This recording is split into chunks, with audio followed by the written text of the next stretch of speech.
নমস্কার দর্শক বন্ধুরা, কেমন আছেন সবাই।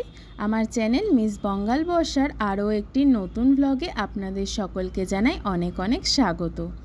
আজকে 5 সেপ্টেম্বর, এখন বিকেল প্রায় 4টে মতো বাজে। গাড়ি করে বেরিয়ে পড়েছি বাড়ি থেকে সোজা হাওড়া স্টেশনের উদ্দেশ্যে। হাওড়া থেকে আমাদের হরিদ্বার যাওয়ার জন্য ট্রেন আছে রাত্রিবেলা 11টায়।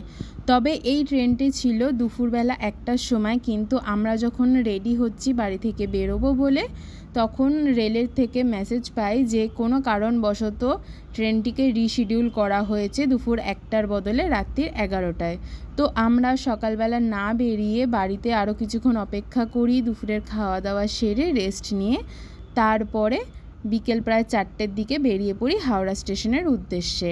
এর আগেরও অনেক মিনি ভ্লগে আপনাদেরকে জানিয়েছিলাম সেপ্টেম্বর মাসে আমাদের একটা ফ্যামিলি ট্যুর আছে, কিন্তু তখন বলিনি যে ট্যুরটা কোথায়। তো এখন তো আপনারা জানতেই পাচ্ছেন যে আমাদের ফ্যামিলি ট্যুরটা হরিদ্বারে। তো এখানে কথা বলতে বলতে দেখুন আমরা হাওড়া স্টেশনে কিন্তু পৌঁছে গেছি। ভেবেছিলাম হয়তো রাস্তায় যানজট পাবো, তাই একটু আগেই বেরিয়েছিলাম, কিন্তু কোনো অসুবিধা হয়নি। গাড়ির ড্রাইভারও খুব ভালো ছিল, আমাদের সুন্দরভাবে ড্রাইভ করে হাওড়া স্টেশনে পৌঁছে দিয়েছে।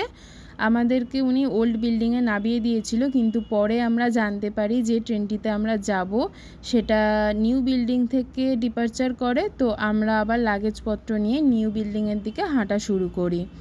যেহেতু আমাদের হাতে অনেকটাই সময় আছে, ট্রেনটা ছাড়তে প্রায় রাত্রির 11টায় ট্রেনটা ছাড়বে, তো আমরা ঠিক করি যে রেলের যে ওয়েটিং হল আছে সেখানেই আমরা ওয়েট করব। এইটা হচ্ছে নিউ বিল্ডিংয়ের এন্ট্রি গেট।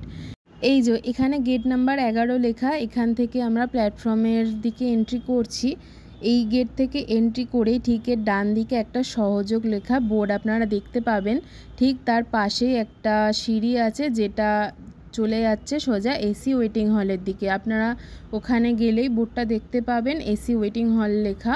যারা আপনারা সিঁড়ি ব্যবহার করতে পারবেন না, সাথে অনেক লাগেজ আছে, সেক্ষেত্রে কিন্তু এখানে লিফটেরও সুবিধা আছে। আর এই ওয়েটিং হলের ব্যাক সাইডে যে দরজা আছে সেখান থেকে এই ব্যালকনিতে আসা যায়। এখান থেকে এরকম একটা হাওড়া ব্রিজের সুন্দর ভিউ আপনারা দেখতে পাবেন। তবে এই এসি ওয়েটিং হলে থাকার জন্য কি প্রসেস আছে বা কিভাবে টিকিট বুক করতে হয় বা কি চার্জেস লাগে, তার একটা বিস্তারিত ভিডিও আমি পরে আপনাদের সাথে শেয়ার করে দেব। 1 কাপ গরম গরম কফি হাতে যখন ট্রেনের জন্য ওয়েট করছি, ফোনে আবার মেসেজ আসে যে ট্রেনটিকে রিশিডিউল করা হয়েছে। এখন 5 তারিখ রাত 11টার বদলে 6 তারিখ রাত 12:55 ট্রেনটি ছাড়া হবে। ওয়েট করতে করতে প্রায় ক্লান্ত হয়ে পড়েছিলাম, রাতও অনেক হয়ে গেছিল। 12:20 যখন বাজে, অ্যাট লাস্ট ট্রেনটি বোর্ডে দেওয়া হয় যে 10 নম্বর প্ল্যাটফর্ম থেকে ছাড়বে। আমাদের মতো আরও অনেকেই এই ট্রেনটার জন্য ওয়েট করছিল। তারপর সবাই ধীরে ধীরে প্ল্যাটফর্মের দিকে এগিয়ে যাচ্ছে। আর ট্রেন এখন প্ল্যাটফর্মে ঢুকছে 12369 হাওড়া টু দেরাদুন কুম্ভ এক্সপ্রেস। এই ট্রেনের 3rd এসি কোচে আমাদের টিকিট বুক করা ছিল, কোচ নাম্বার B2। আর আমার সিট নাম্বার ছিল 71, একটি সাইড লোয়ারের সিট। আমরা ডিনার করেই একেবারে ট্রেনে উঠেছিলাম। তারপর লাগেজ গুছিয়ে যে যার মতো সবাই শুয়ে পড়েছিল। এই ট্রেনটির ফার্স্ট স্টপেজ ছিল আসানসোল, যেটি থামার কথা ছিল রাত প্রায় 3:30 নাগাদ।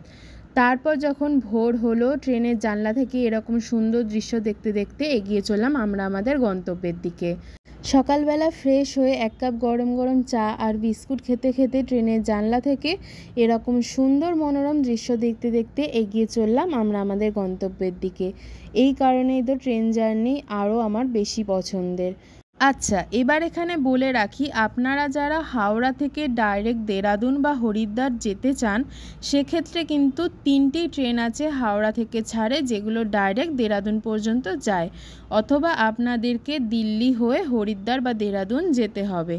যে 3টি ডাইরেক্ট ট্রেন আছে হাওড়া থেকে সেগুলো হলো, প্রথম 12369 হাওড়া টু দেরাদুন কুম্ভ এক্সপ্রেস, এটি ছাড়ে দুপুর 1টা নাগাদ।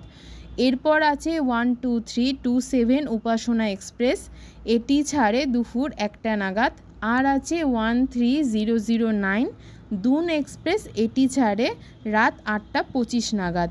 এই ট্রেনগুলোর ডিটেলস আমি ডেসক্রিপশান বক্সে লিখে দেবো, চাইলে আপনারা ডেসক্রিপশান বক্স থেকে পড়ে নিতে পারেন, অথবা অনলাইনে সার্চ করলেও কিন্তু এই ট্রেনগুলোর ডিটেলস সম্পর্কে আপনারা জানতে পারবেন। 6 তারিখ দুপুর এখন প্রায় বাজে 1টা মতো। ট্রেনটা আরা নামক একটি স্টেশনে এসে দাঁড়িয়েছে। আর এই ট্রেনের যে প্যান্ট্রি কার আছে, এই প্যান্ট্রি কার থেকে কিন্তু আমাদের দুপুরে লাঞ্চ অর্ডার করা আছে, আমাদের লাঞ্চগুলো দিয়েও গেছে। তো চলুন দেখাই আমরা লাঞ্চে কি কি পেয়েছি। তো আমি এখানে একটা এগ থালি অর্ডার করেছিলাম, যার দাম নিয়েছিল কিন্তু 150 টাকা।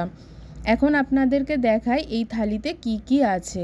তো এই থালিটাতে আছে এখানে ভাত, আপনারা দেখতেই পাচ্ছেন, আর আছে দুটো ডিমের কারি, এখানে একটা আলুর তরকারি দেওয়া আছে, আর আছে একটা ডাল, আর স্যালাডে শসা আর গাজর দেওয়া আছে, একটা আচারের প্যাকেট আর একটা স্পুন।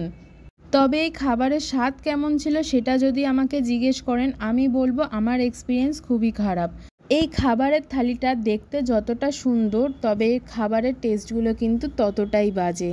এখানে যে ডালটা দেওয়া ছিল, মুগের ডালটা ছিল পুরো কাঁচা, একদমই টেস্ট ছিল না, আমি খেতে পারিনি, ফেলে দিতে হয়েছে। আর বাকি যে দুটো তরকারি ছিল তাতে তো নুন ছিল না বা কোনো টেস্ট কিছুই ছিল না। আর এরকম আটার রুটি বা পরোটা টাইপের দুটো দেয়। আমাকে যদি জিজ্ঞেস করেন, আমার ওভারঅল এক্সপিরিয়েন্স কিন্তু খুবই খারাপ ছিল এই খাবারের। আপনারা চাইলে কিন্তু ট্রেনের ক্যাটারিং বলে একটি অ্যাপ আছে, সেখান থেকেও খাবার অর্ডার করতে পারেন। তবে সেক্ষেত্রে চেষ্টা করবেন খাবারটা একটু কাছাকাছি কোনো স্টেশন থেকে ডেলিভারি নেওয়ার, কারণ ট্রেন যদি লেট করে আপনাদেরও কিন্তু খাবার পেতে অনেকটাই লেট হয়ে যাবে। আমাদের লাঞ্চ সারা হয়ে গেছে, এখন ট্রেনটি আমাদের বারাণসী স্টেশনে ঢুকছে। বিকেল এখন প্রায় 4:30 মতো বাজে। বারাণসী স্টেশনে আমাদের ট্রেনটি হল্ট দিয়েছিল।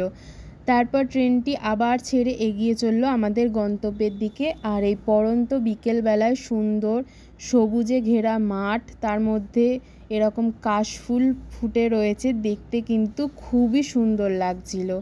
একটু পরেই তো আবার অন্ধকার নেমে যাবে, তখন আর ট্রেনের জানলা দিয়ে বাইরের দৃশ্য কিছুই দেখা যাবে না। তাই যতটুকুনি দৃশ্য দেখা যাচ্ছে পড়ন্ত বিকেলের আলোয়, এরকম সবুজে ঘেরা মাঠ, কাশফুলের বাগান, তো এই দেখতে দেখতেই আবার এগিয়ে চললাম আমাদের গন্তব্যের দিকে। এখন আমাদের ট্রেনটা এসে দাঁড়িয়েছে লখনৌ স্টেশনে। 8:10 মতো প্রায় বাজে রাত্রির। এখান থেকে এখন আমরা আমাদের রাত্রিরের ডিনার সেরে নেব। ট্রেনটি কিন্তু এতটা রিশিডিউল করে দেরিতে ছাড়ার পরেও ট্রেনটি আমাদের লেট ছিল। প্রায় পরের দিন ভোর রাত্রিরে দেখাচ্ছে ট্রেনটি হরিদ্বারে পৌঁছাবে। তারপরে ডিনার সেরে আমরা শুয়ে পড়েছিলাম, আর ভোর রাত প্রায় তখন 4:30 নাগাদ আমাদের ট্রেন এসে পৌঁছালো হরিদ্বার স্টেশনে। নেমে পড়েছি এখন স্টেশনে, লাগেজপত্র নিয়ে এগিয়ে চলেছি এখন স্টেশনের বাইরের দিকে, যেখানে অটো বা গাড়ি পাওয়া যাবে। আমরা যেহেতু হরিদ্বারে বেশ কিছুদিন থাকবো আর হরিদ্বারে থেকেই সব জায়গায় ঘুরবো বলে ঠিক করেছি, তো আমরা কিন্তু কোনো হোটেল বুক করে আসিনি। আমরা ঠিক করেছি হরিদ্বারের যে ভারত সেবাশ্রম সংঘ আছে, আমরা সেখানেই থেকে সব জায়গায় ঘুরবো। কিন্তু আমরা বাড়ি থেকে অনেকবার চেষ্টা করেছিলাম কল করে রুম বুক করার জন্য, কেউ কিন্তু কল পিক আপ করে না। তো আমি শুনেছি ওখানে নাকি অনেক রুম আছে, গেলেই ওনারা রুম দিয়ে দেন, আগে থেকে কোনো রুম বুক করার প্রয়োজন পড়ে না। তো যাই হোক, এখন গিয়ে দেখা যাক আমরা ওখানে রুম পাই কি না, নাকি আমাদের অন্য কোনো ব্যবস্থা নিতে হয়। এই ফুটব্রিজ দিয়ে ডান দিকে নামলেই কিন্তু প্রচুর অটো টোটো এখানে দাঁড়িয়ে থাকে, গাড়িও দাঁড়িয়ে থাকে, আপনারা সব কিছু এখানে পেয়ে যাবেন। তবে অবশ্যই বলবো আপনারা কিন্তু দরদাম করে নেবেন, গাড়ি কিন্তু প্রচুর টাকা চার্জেস চাইবে প্রথমে। যারা হরিদ্বার থেকে ডাইরেক্ট ঋষিকেশ বা দেহরাদুন মুসৌরি যেতে চান, এখান থেকে কিন্তু আপনারা গাড়িও পেয়ে যাবেন। তবে সবসময় বলবো অবশ্যই কথা বলে নেবেন দরদাম করে, নাহলে কিন্তু গাড়ি প্রচুর টাকা চার্জেস নেবে। তো আমরা এখন বেরিয়ে এসেছি হরিদ্বার স্টেশনের বাইরে। এইটা হলো স্টেশনের বাইরের চত্বরটা, দেখতেই পাচ্ছেন প্রচুর মানুষ কিন্তু এখানে দাঁড়িয়ে আছে।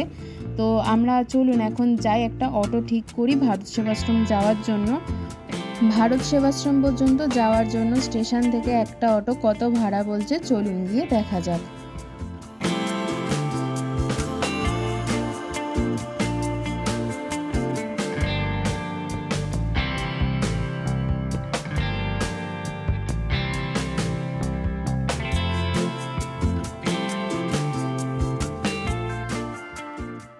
তো চলুন, একটা অটো আমরা ঠিক করে নিয়েছি স্টেশন থেকে ভারত সেবাশ্রম পর্যন্ত যাওয়ার জন্য। এই অটোটা স্টেশন থেকে ভারত সেবাশ্রম পর্যন্ত যাওয়ার জন্য আমাদের থেকে ভাড়া নিচ্ছে 200 টাকা। অন্য অটোকেও জিজ্ঞেস করা হয়েছিল, কেউ 300 টাকা বলেছিল, 250 টাকা বলেছিল। তবে স্টেশন থেকে কিন্তু ভারত সেবাশ্রমের দূরত্ব খুব বেশি দূর নয়। যেহেতু এখন প্রায় ভোর রাত 4টে সাড়ে 4টে মতো বাজছে, আমাদের সাথে লাগেজ আছে, তো সেক্ষেত্রে ভাড়াটা একটু বেশি নিচ্ছে বলে আমার মনে হলো। তো যাই হোক, অটো আমাদের নিয়ে চলে এসেছে ভারত সেবাশ্রমের কাছে। স্টেশন থেকে অটোতে খুব বেশি হলে 5 থেকে 7 মিনিট সময় লেগেছে, তার বেশি নয়। তো চলুন এখন ভারত সেবাশ্রম পৌঁছে দেখা যাক ওখানে গিয়ে আমরা রুম পাই কি না, বা রুম নেওয়ার কি প্রসেস আছে, বা কত কি ভাড়া আছে রুমের। তবে ভারত সেবাশ্রম পৌঁছে জানতে পারলাম ভোর 5:30টার আগে কিন্তু কোনো রুম দেওয়া হয় না। আমাদের মতো কিন্তু অনেক মানুষই সেখানে অপেক্ষা করছিল। আজকের ভিডিওটা তবে আমি এখানেই শেষ করছি। আমি নেক্সট ভিডিওতে আপনাদেরকে জানাবো আমরা ভারত সেবাশ্রমের রুম পেলাম কি না, বা কি প্রসেস আছে রুম পাওয়ার। আর হরিদ্বার, ঋষিকেশ, দেরাদুন ঘোরার বিস্তারিত ভিডিও কিন্তু আমি এই চ্যানেলে আপলোড করব। আপনারা চ্যানেলটাকে সাবস্ক্রাইব করে রাখবেন ভিডিওগুলো দেখার জন্য। সবাই খুব ভালো থাকবেন। টাটা।